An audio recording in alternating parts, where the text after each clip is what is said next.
There was this kid named Gabriel. We called him Gabe. I was in the gifted classes and my parents were very strict about getting good grades.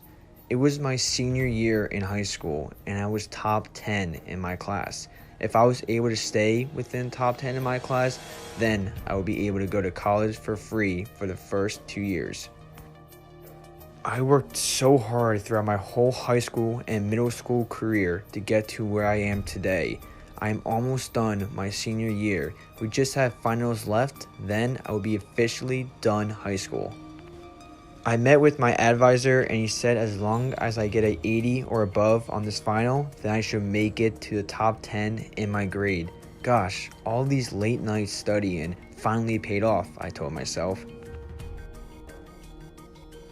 This would be the hardest final I've ever taken in my whole life. It was a college level final and it was AP chemistry.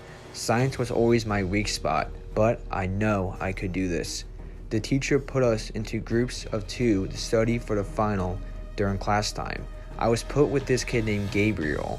We called him Gabe for short. He was probably the smartest kid in school. He was a genius if I ever seen one. Well, that's what I thought. Hey Gabe, I said, I'm feeling really apprehensive about this test. How about you? Gabe said, nah, should be a piece of cake. We then studied for the remaining of the class period. After class, Gabe said, hey, you want to meet at my place to study for this final exam? I said, yeah, sure. We exchanged phone numbers and I went to his house. He then went onto his computer and was coding or doing something. He then printed out a packet and gave it to me. What's this? I asked. He said, oh, those are the answers. I hacked into the teacher's answer key. I felt bad doing this, but I knew I needed a good score on this final exam, so I took the packet and studied it. The next day came and the teacher passed out the final exam, but right before she did, she asked if I can go down to the main office. When I went down there, the principal said that someone hacked into the teacher's key and that my name was left on it. I told him that it wasn't me and that it was Gabriel. The teacher showed a video of me hacking into it, which I never did. Gabriel faked a video of me hacking into the teacher's answer key even though I never did. He left my name on the trace from when he hacked into it so that I would get into trouble and not him.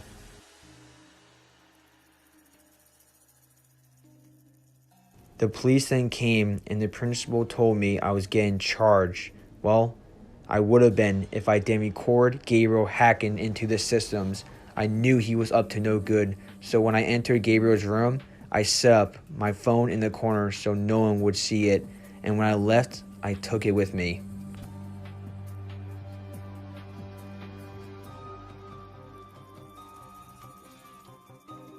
Well, I was able to take the final exam because I cheated. That was my punishment. I ended up coming in 11th in my grade. But since Gabriel got kicked out of the school, that brought me right up to 10th place. 4 years later, I graduated from Harvard University and learned that the pain of studying is only temporary. A quote from a Harvard student.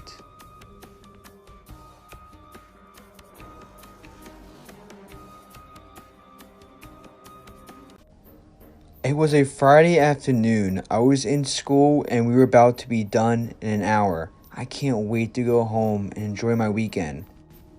Then, all of a sudden, an announcement goes off. It's our principal. He says, attention all students, teachers, and faculty. There is an unknown man inside of the school and he could potentially be dangerous. Please lock your doors and follow appropriate procedure. The students told us to go to the corner like we practiced as if someone with a gun was inside of the school, and my teacher went to go lock the door. We were all in the corner of the classroom. We hear a lot of noises coming from outside of the classroom. The class starts whispering and my teacher tells us to shh. Then we hear a gunshot come from right outside of the classroom. Now we are all scared. Another announcement comes on. This is not a drill. This is a serious threat inside our building. Stay inside of the classrooms with the doors locked until further notice. A couple of kids start crying and we hear footsteps come to our door. Then we hear banging. Open up or I will shoot you. My teacher starts to walk to the door and doesn't do anything. He is in complete shock. The man then shoots the door open and points the gun at all of us. Any last words, he says. Then right before he's about to shoot, he gets tackled by a cop. He was taken to jail.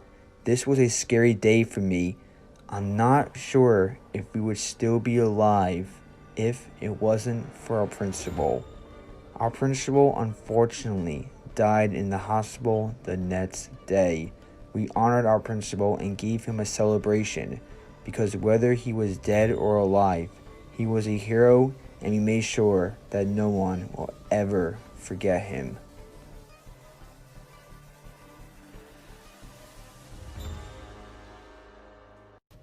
I am 18 years old and I was on death row. Well, I know it seems terrible, but let me tell you how I got here. It all started out as a normal day. I had an amazing girlfriend and my best friend. I've been friends with my best friend for about 10 years, ever since we were little kids, and I've been with my girlfriend for over 5 years. I really felt like I loved her and wanted to be with her forever. Between my girlfriend and my best friend, I felt like I didn't need anybody else in this world. One day, we were in school. Everything seemed normal. Every Friday after school, us three would meet right outside of the school. I was waiting for my best friend and my girlfriend, but they never came. This was really strange because we had been meeting here every Friday after school for the past 4 years, and this is the first day they have missed. The other weird thing was that they both missed it, not just one of them, so they must be together. I called both of their cells multiple of times, but still no answer. So I went back into the school looking for them. I went to their last class, which they had together, but not with me, and they weren't there. The only person there was the teacher. I asked her if she had seen my best friend and my girlfriend, and she said that they walked out together over 15 minutes ago. Now, I was starting to get nervous. I was going to their houses, but I had to use the bathroom first. So I went to the bathroom. I was doing my business. Then I hear noise coming from the stall next to me, as if two people were making out. I didn't think too much of it, so I got up and went to go wash my hands. I was then about to exit the bathroom, and my best friend and girlfriend come out of the stall together. They look at me and their eyes widen as I am looking at them the same way, because now I realize that my girlfriend was cheating on me behind my back with my best friend. I couldn't believe what I just saw. They both tried to explain to me, but I didn't care and ran out of the bathroom. I stormed home and drove reckless and got into an accident. I was almost nearly killed myself. At this point, I felt like I had nothing left to lose and blamed them for the car accident and for my feelings. So that night, I planned their murder. The police are called, and instead of me trying to run, I accepted and just sit there. I was arrested and given the death penalty. It's now been a month later, and I'll be dead within 15 minutes. I made peace with myself and with my family. They waited until my 18th birthday. On my 18th birthday, a guard walked me over to the room where I would soon be killed. A priest asked me if I had any last words, and I said, "At last, all the pain will be finally gone."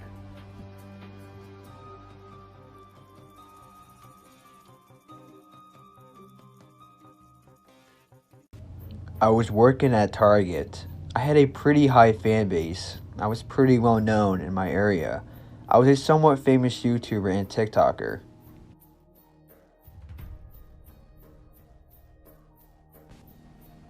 As I am working, Someone walks up to me. I wait for him to ask me where something is, or if we have something in stock, but to my surprise, he just stands next to me looking at the aisle. So I ask him if there's anything I can help you with today, sir. He then looks at me, then looks back at the aisle. This guy gave me the creeps. I didn't feel comfortable being right next to him, so I went into the next aisle to stock some items up. Then I hear footsteps come from behind me, and it's the same guy. "Can I help you?" I said. Still, no response from the guy.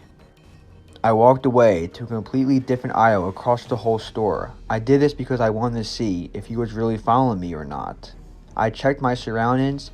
There is nobody there. That was weird, I told myself. Probably some guy trying to do a prank on me. The store closes in 10 minutes, which is also when my shift ends at 10 p.m. The next 10 minutes goes by extremely fast. Before I know it, my shift is over and I am clocking out. I didn't live far from the Target, so I walked home. It was pretty dark outside. As I am walking home, I have this strange feeling that I am being followed. I did notice someone in the distance who stayed behind me this whole time. As I am walking home, I just run straight home without stopping or looking back. I'm out of breath when I get home. I think I lost him. I then hear a knock on my door. I look through the window to see who it is, and it was the same guy who was following me home, which is the same exact guy from Target. I see his face. He is smiling and has his hands behind his back, and he has a knife in his hand. I go over to the door. I tell him to leave before I call the police.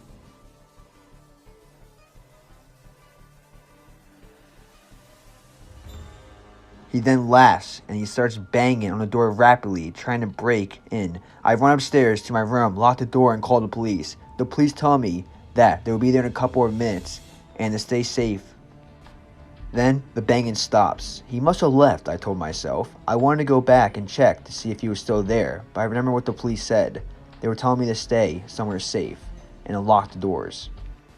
For what feels like an eternity, a couple of minutes go by and I hear the police sirens. The police checked my house and they were unable to find the person who was breaking into my house.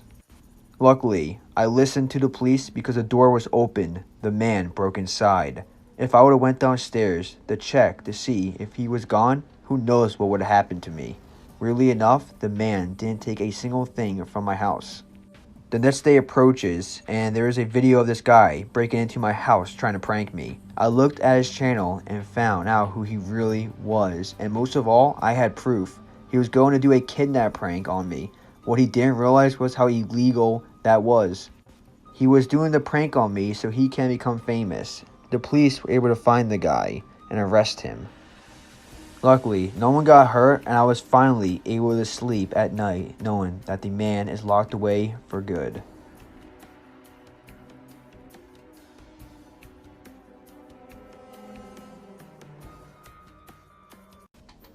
I used to have this friend named Alex. Me and him were best friends for 6 years, ever since we were little kids. We did everything together. He was like the brother I never had. We would hang out. You couldn't see one of us without the other. It's now been 5 years since I've seen Alex. Unfortunately, I've moved because my parents found better jobs, which required them to move. I haven't seen Alex in about 5 years, and today will be the first time I would see him since. I was honestly so excited when I first moved. It was extremely difficult adjusting to life without him. But then, like anything else over time, without having them in your life, you get used to the fact that he wasn't there, and every day got easier. He should be here any moment. I was so excited to see him. It's been a long 5 years. That's all I can say. I look outside and I see his car pull up to my house. He gets out and comes inside of my house. He looks so different from the last time I've seen him. We start talking and catching up. I know it's been 5 years, but it feels just like yesterday since we last saw each other. We hang out for a little bit, then we decide to go out and get some food. Something did seem a little off while I was talking to him, but I thought it was just because we haven't seen each other in such a long time, and maybe we just have to get used to each other again. Something a little time together would fix. We arrived at the store to pick up the food. How it works is that you would order the food, then we would get a receipt, take the receipt to the cashier, and pay for it, then pick up our food, and put the receipt in the bin, just like Wawa. I went to go order my food, and my friend went to go order his food. Then we both went to get drinks, and I went to the cashier and paid for my food and drink, then we left. We got back into the car. I noticed my friend didn't pay for his food. I confronted him about it. And then he said, "Oh, I forgot to pay." "How do you forget to pay?" I said to myself. We ate our food, and while we are doing that, Alex is on the phone talking to some people. Then after we are done eating, we start to drive home. My friend says, "Wait, I gotta make a quick stop." He directs me over to the bank, so I start driving there. "Maybe he just needs some money," I said. Then we pull up near the bank, and my friend tells me to park on the side of the road near the bank. I was confused of why I couldn't park in the bank's parking lot. He tells me that he will be right back and to get ready to leave as soon as he gets back. He gets out of the car, and I start thinking about everything. Then it hits me. Alex was robbing the bank, and he was using me as his getaway driver. It all made sense. While we were eating, he was on the phone with his friends discussing a bank robbery, and he didn't pay for his food. Not because he forgot, because he's a robber. I then hear an alarm go off, and I see Alex and 3 other people run to my car. I knew if I was involved, I would get arrested. And in the split second, I made the choice of leaving Alex and his friends. As soon as I got home, I explained to my parents everything that has just happened, and we told the police everything. I felt bad routing out my friend, but he got me involved in robbing a bank without even telling me. So I had less sympathy for him. Alex and his 3 friends were all arrested and charged for theft. I never thought in a million of years that Alex would rob a bank and most of all involve me without even telling me. It's like he completely changed as a person and didn't care what could have happened to me. I learned that people change, sometimes for the best and usually for the worst. The Alex I've known when I was younger was not the same Alex I reconnected with. They might be the same person, but somewhere along the way, they've changed.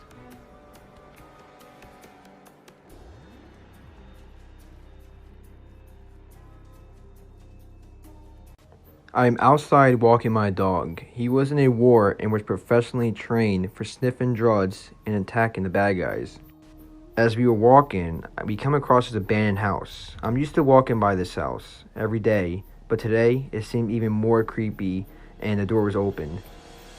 How can that be, I asked myself. This house has been abandoned for the last 10 plus years. Nobody would buy this house because it was haunted. Every time someone would buy this house, they would always end up dying. Me and my dog both stared at the house. Then my dog runs into the house. By my surprise, I dropped his leash. "Henry, come back," I yelled, but the dog was already inside the house. I must go after him, so I chased my dog into this scary looking house. When I got into the house, I did not feel alone. There wasn't anybody physically there, but I knew I wasn't alone in that house. I heard strange noises and felt the presence of something. A strange noise yells, "Get out while you can and never return." This really scared me. I went looking for my dog and found him in a room barking aggressively at nothing. He then pulled out his teeth and started attacking the air. "Hey boy," I screamed. Then my dog made a crying sound as if it was hurt. I grabbed my dog and ran out of the house as fast as I could. I went straight home. I noticed a big scratch on my dog, as if he was fighting something that day. Nothing I could have seen, but there was something there. I knew we weren't alone. I wrote about my experience with the house and never returned there. A couple years later, the house was destroyed and a new one was built. I'll never forget what happened that night, but we're all safe, which is what matters.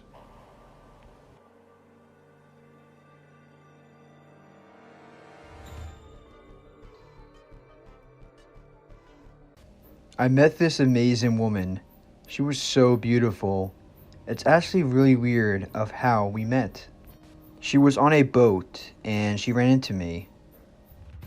After that, we both went our separate ways, but then she ran into me again and she asked me for my phone number. She then texted me and we started seeing each other and hanging out. Then she asked me out. And then we got married. I can't believe how it all happened, and especially how fast it happened. I come from a rich family. I have a loving mom and dad. Sadly, shortly after I got married and met my wife, both of my parents had passed away. I was their only child, so they left me with all the money. My parents always told me to be careful with who I date and trust, since I have a lot of money. But I trusted Samantha, which is my wife's name. I trust her because never have I told her about the money I have. I told her that I work a basic job and make a basic salary each year. I knew I had to lie to her about that, just so I knew if she loved me for myself or for my money. Our marriage is going great. We both head to work, then talk and hang out with each other after work. But one day, I caught her on the phone talking to someone about something really weirdly. I heard her say on the phone that she found the man and that she was planning on killing him and taking all of his money. I was confused at first, but I looked more into it and I found out that if I did die, all my money would go straight to my wife, which would be her. I then thought about how we met. It wasn't accidental. She bumped into me 3 times on the boat. What's the odds of that? I knew she was planning on killing me that night and making it seem like it was an accident, so she can take my money. I couldn't let that happen. I looked her up online and found out that this is what she did for a living. She marries men who has a lot of money, and then they mysteriously die. She takes their money and moves on to marry another wealthy guy. I knew this because she married 7 other men. They were all wealthy and they were all dead. She was about to get home, so I called the police and was about to leave the house. Right before I could leave the house, I see a couple of cars pull up outside in front of my house, and it's my wife and 3 other men, and they all have guns.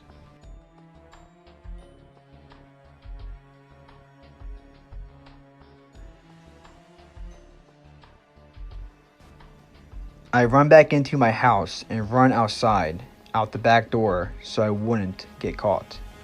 Then the biggest relief of my life came. I heard the police sirens. I heard the men yelling and gunfires.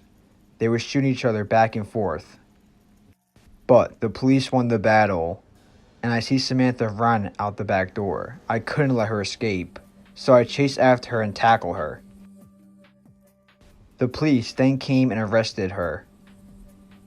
She was put in jail for a 250-year sentence. In other words, she would never be getting out until she dies. That day forward, I moved on and learned my lesson. My parents were right. You can't trust everyone. People can be very deceiving. With money comes great responsibility and power. It's how you use that power that makes you who you are as a person.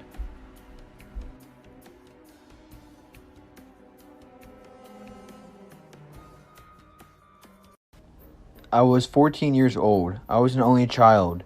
Yes, I know I'm a little too old for a babysitter. Telling my parents that. But at the same time, I don't blame them.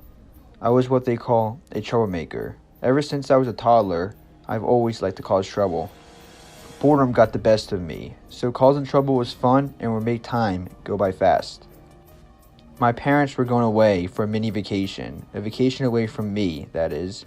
Besides for their jobs, I would put them through a lot. I was a big handful. They needed a nice vacation away from home to enjoy themselves, but especially to enjoy themselves together. They both worked full-time jobs and their hours were like opposites. My mom would work in the mornings and come home at night.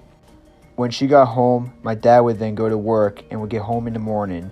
They would barely see each other. They would then sleep after work, so only on the weekends, when they both had off, they would see each other. I guess the lack of attention is also what caused me to misbehave. My parents left for vacation and would be back in a couple of days. I was left with this older and hotter baby sister. She went to my school and was a senior, but she was hot. She came over and didn't really care what I did. She just told me to leave her alone and not to cause any trouble. In other words, she wanted free money. Yeah, it's whatever, I told her, trying to be a bad boy. I read somewhere that women like bad boys. But she showed no interest in me. I guess that was because of the fact that I was 14 years old. I went upstairs to my room and I heard noise coming from downstairs. When I went downstairs, I see my baby sister and a couple of her friends. She wasn't supposed to be having people over. I told her that, and then she said whatever. It's not like they're going to know. She then threatened me if I did tell them. At first, it was just a couple of people. Then, a lot more people came. It became this big party. I was for once trying to be good. So I went into my room and called my parents. Then my baby sister is behind me. She then takes the phone away and smashes it. "What did I tell you?" she said. She and her friends said that they were going to treat me a lesson since I was a snitch. They tied me up and threw me into the closet. They would put duct tape on my mouth and I was unable to move. I could barely breathe in that closet. I wasn't able to let anyone take over my house and do that to me. What she didn't know was that the bad boy that I really was. I wiggled back and forth and the knife came out of my pocket. I grabbed it with my hands and cut myself loose. What they also didn't know was that my parents didn't trust me, which meant my parents had cameras inside of the house. So they saw everything, even the baby sister and her friends tying me up. I called the police and the baby sister and her friends were arrested for tying me up and throwing me in the closet. Since I could barely breathe, they were also charged with attempt of murder. When my parents got home, and they were so relieved to see me and were happy that I was okay. I promised myself and my parents that I would be a better son to them and be a better person to myself.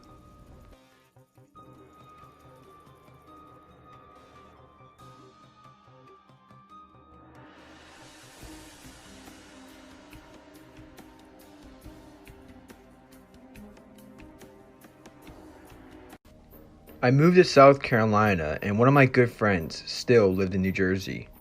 I was coming back to New Jersey to visit my friend for a little bit. Me and him been friends since we were in 3rd grade. I was really excited to be seeing him. I got to my friend's house, and we hanged out for a little bit. My friend went to go pick up another one of his friends, so it was just me and my friend's mom. It wasn't awkward because I knew her for years, so I was quite familiar with my friend and his mom. My friend's dad was at work. At first, my friend's mom was asking me how I've been and what I've been up to. It was a nice and pleasant talk. Then, she tells me that I'm a good-looking young man. She said she always thought I was cute. At first, I took it as a compliment, even though I felt really weird. Then she said this would be our little secret. I was confused of what she meant. Then she dimmed the lights and went over to go kiss me.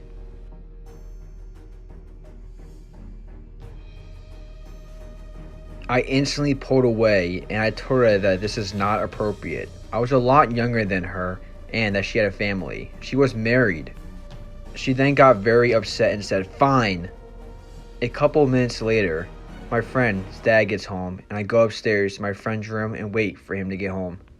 As I am walking upstairs, I hear my friend's mom and dad talking. I got scared because I thought she would tell him about our kiss, but I knew it wasn't my fault. My friend then gets home with another one of his friends, and then we hang out.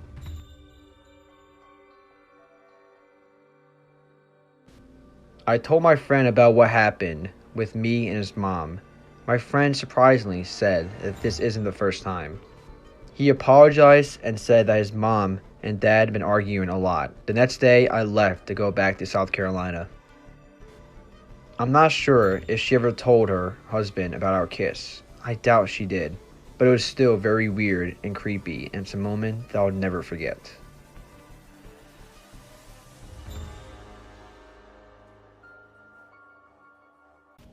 I've been saving up since I was 17. I am now 26 years old and finally have enough money to buy my first house. I was so excited. I went on a lot of house tours, but I never saw any of the houses that would best fit me. Either the house was too small, too big, or just the price would be too high. There wasn't such thing as the price being too low, haha. But this house I finally found was perfect. The neighborhood was nice, quiet, and small. It was a friendly community. The house wasn't too big, too small. It was perfect for me. Lastly, the price was perfect. It was right in my budget.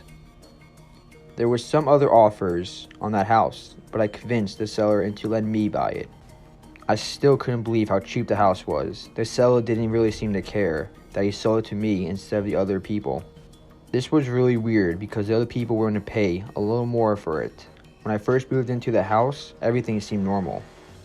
I was just starting to get to love the house until I encountered something really strange. It was an awful smell, as if something had died, and I couldn't find out where it was coming from.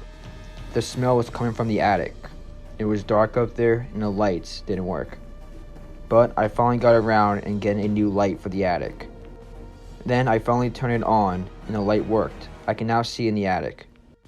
When I go up there to check for the smell, I see a bunch of buds, and under the buds is a dead body. I call the police and tell them everything. At first, they thought it was me. Then they found other DNA evidence on the body. It was the previous owner who sold the house to me, and he sold the house to me because I was youngest of them all, and he thought I would be a suspect for the murder. Luckily, they found his DNA on the body, because if they didn't, who knows if they would have believed in me.